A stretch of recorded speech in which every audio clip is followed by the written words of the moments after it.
Introducing Greyscalegorilla Tactile, a growing library of meticulously crafted materials for 3D artists.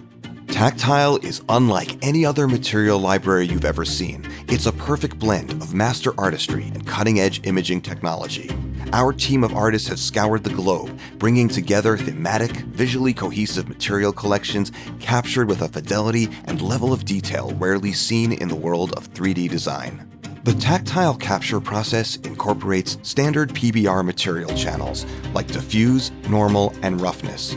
But it also captures elusive real-world properties like translucency and optical reflectance. Our detailed, artist-driven process often reveals surface properties not visible to the naked eye, resulting in materials that offer unprecedented realism. Best of all, working with the Tactile collections in Cinema 4D is easy, visual, and intuitive. Just open your Greyscalegorilla Plus library panel and drag the materials right onto your 3D objects for rendering in Redshift, Octane, or Arnold. So no matter where you're rendering, you'll have access to flexible materials that look amazing.